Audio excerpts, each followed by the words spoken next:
पूरा साल पढ़ाई नहीं की, पूरा साल बर्बाद कर दिया और अब चाहते हो कि कुछ ना कुछ मार्क्स आ जाएं। बेटा बॉटनी में 80 प्लस मार्क्स के लिए कुछ टॉपिक्स हैं, मैं आपको बताता हूं, और 20 टॉपिक्स हैं। देखो अगर 20 टॉपिक्स ये वाले हैं, अगर हर एक में से एक क्वेश्चन भी आ गया तो आपके 80 मार्क्स बेटा पक्के हैं। तो चलिए शुरू करते हैं। सबसे पहले नंबर पे आता है endo membrane system. Endo membrane system बेटा सेल चैप्टर का टॉपिक है, जिसमें जो गोल्जी बॉडी, ईआर, ये सब इंक्लूड हो जाते हैं। दूसरे नंबर पे आता है माइटोकॉन्ड्रिया एंड प्लास्टिड। बेटा कौन सा आ जाएगा? माइटोकॉन्ड्रिया एंड प्लास्टिड आ जाएगा। इसके बारे में आप फंक्शन देख लेना इन दोनों के, और उन दोनों के बीच में कंपेयर कर लेना, आपको आइडिया हो जाएगा। इसके बाद है cell cycle and cell phases. Cell cycle and cell phases में कौन सी है? G1 हो गया, S हो गया, G2 हो गया, M फेज हो गया। हर एक जो है फेज के फीचर क्या है और इनका रेगुलेशन कैसे होता है वो आपको देखना है। इसके बाद है, ये तो फॉरएवर जो टॉपिक है, ये तो कभी ऐसा साल हुआ ही नहीं है कि इसमें से मिस हुआ हो। माइटोसिस और मियोसिस आपको बहुत अच्छे से कवर करके जाना है बेटा। और अगर आपको चाहिए कि इन दोनों को कैसे कवर करना है, तो मैंने एक छोटी सी वीडियो बनाई है और इन डेप्थ वीडियो भी बनाई है, आप उसको देख सकते हो जाके। इसके बाद है फंजाई की क्लासेस। बेटा फंजाई की जो क्लासेस होती हैं कौन कौन सी होती हैं? फाइकोमाइसिटीज, एस्कोमाइसिटीज हो गया, ठीक है। इसके बाद जो है बेसिडियोमाइसिटीज हो गया और ड्यूट्रोमाइसिटीज हो गया। उनके एग्जाम्पल और उनके फीचर आपको देख के जाने हैं, ठीक है। इसके लिए भी मैंने एक जो है वीडियो बनाने वाला हूं, आप देख लेना उसको। वायरस और वायरॉइड्स और प्रायोन्स, मैंने लिखना भूल गया यहाँ पे, प्रायोन्स में भी यहाँ पे काफी क्वेश्चन पूछे जाते हैं, ये भी कवर कर लेना। इसमें से भी पिछले साल मतलब इसमें से एक आधा क्वेश्चन ही आया था, बट इस साल आने के चांसेस ज्यादा हैं इसके। फिर इसके बाद 6 टॉपिक में dicot stem and dicot root anatomy. बेटा मोस्टली वैसे तो एनाटॉमी सारा टॉपिक जरूरी है, बट सबसे ज्यादा जो क्वेश्चन पूछे जाते हैं वो डाइकॉट स्टेम और रूट के पूछे जाते हैं, ठीक है। उन दोनों को आप देख लेना। इसके बाद मॉर्फोलॉजी में आता है बेटा कौन सा? Aestivation, placentation and families. Families जो एनसीईआरटी ने मेंशन की है और पुरानी एनसीईआरटी ने मेंशन किया, उन दोनों को देख लेना। न्यू जो सिलेबस में जो फैमिलीज मेंशन है, उसकी समस्या ये है कि पिछले 2-3 साल से क्वेश्चन उसमें से आया नहीं है, बट पता नहीं है इस बार सरप्राइज दे दे आप लोगों को, कुछ पता नहीं है, तो आप करके जाना अपनी तरफ से। फिर इसके बाद है फॉरएवर, जिससे आपको दिक्कत होती है हमेशा, क्रैब साइकिल और ईटीएस। इसके लिए तो मैंने बहुत अच्छे से वीडियो बनाई है, डिटेल में वीडियो बनाई है। क्रैब साइकिल की 5 मिनट की वीडियो बनाई है और क्रैब साइकिल की इन डेप्थ वाली 20 मिनट्स की वीडियो मैंने बनाई है, आप उनको जाके देख सकते हो, आपके 4 नंबर पक्के हो जाएंगे। इसके बाद है Calvin cycle and C4 cycle. Calvin cycle and C4 cycle बेटा ये फोटोसिंथेसिस वाले चैप्टर में है। मैंने पूरे फोटोसिंथेसिस की in depth 30 minute revision series जो है मैंने अपने जो है, आप कोर्स में देख सकते हो, मेरे चैनल में आप मिल जाएगा, आपको पूरी डिटेल में देख सकते हो आप उसको। इसके बाद आता है प्लांट ग्रोथ हार्मोन फंक्शन।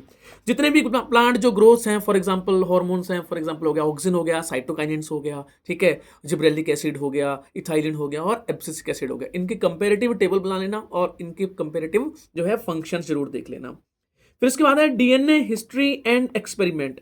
बेटा डीएनए हिस्ट्री एंड एक्सपेरिमेंट कौन कौन से हैं? जिसमें सारे एक्सपेरिमेंट आते हैं। हर्षचेज एक्सपेरिमेंट आ गया, ग्रिफिथ का एक्सपेरिमेंट आ गया, मिजल्सन स्टॉल एक्सपेरिमेंट आ गया।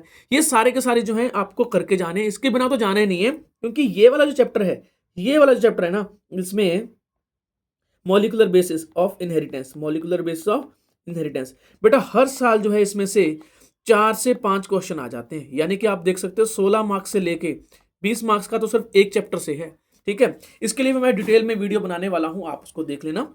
इसके बाद आता है लैक ऑपेरॉन, मतलब transcription and genetic code.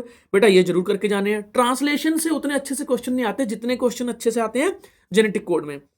Transcription में जो है ट्रांसक्रिप्शन यूनिट आ गया, प्रमोटर हो गया, स्ट्रक्चरल जीन हो गया, और उनके जो प्रॉपर स्ट्रक्चर कंपोनेंट हैं वो कौन कौन से हैं और उनका फंक्शन क्या है, ये जरूर पूछा जाता है, ये आप करके जा सकते हो। लैक ऑपेरॉन हर साल क्वेश्चन आता है मोर और लेस, ठीक है, अल्टरनेटिव साल भी आ जाता है, इसको आपको करके जाना है। इसके बिना आप जो है पेपर में बैठना ही मत। और ह्यूमन जीनोम प्रोजेक्ट सिर्फ डेटाबेस क्वेश्चन है, कुछ आता ही नहीं है उसमें, तो डेटाबेस है, अगर ढंग से उसको याद करके मेमोराइज करके भी चले जाओगे तो आपके जो है 4 मार्क्स पक्के हो जाएंगे। इसके बाद जो सबसे टफ वाला कौन सा है बेटा? Dihybrid cross. डाईहाइब्रिड क्रॉस जो है कॉन्सेप्चुअल है बेटा, मैं इसकी जल्दी ही बहुत ही लेटेस्ट जो है इसकी वीडियो लेके आने वाला हूं, आप इसके लिए रेडी रहना, ठीक है, आप उसको देख लेना। इसके बाद है कोडोमिनेंस एंड इनकम्प्लीट डोमिनेंस। इन दोनों के बीच में बहुत अच्छे से कंपेयर कर लेना, इन दोनों का जो फंक्शन देख लेना आप, और इनके एग्जांपल देख लेना, क्योंकि एग्जांपल में बहुत कंफ्यूजन होती है इसमें, तो ये भी आप देख सकते हो। इसके बाद है 16 जो है प्लियोट्रॉपी और पॉलीजेनिक इनहेरिटेंस। प्लियोट्रॉपी क्या है, पॉलीजेनिक इनहेरिटेंस क्या है, इसके लिए मैंने एक छोटी सी जो है 5 मिनट की वीडियो बनाई है कंपेयर करने के लिए, तो आप उनको देख सकते हो जाके, आपको क्लियर हो जाएगा ये कॉन्सेप्ट 5 मिनट के अंदर।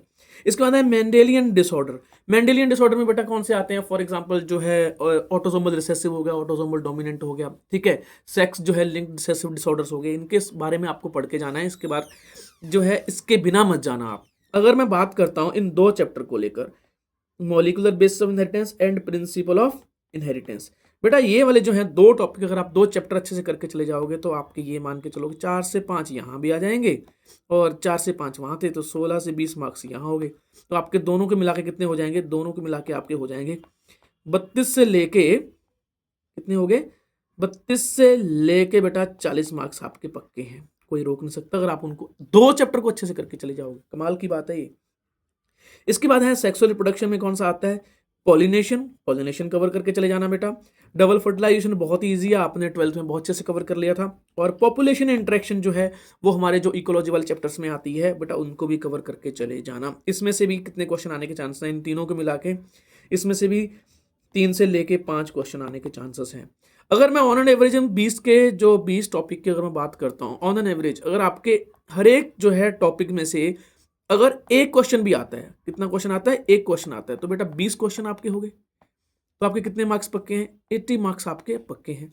और अगर गलती से ऑन एन एवरेज बोल रहा हूँ, 1.5 पॉइंट होता नहीं है कुछ, है ना, गड़बड़ मत कर देना कि सर एक टॉपिक से 1.5 कैसे आ सकता है।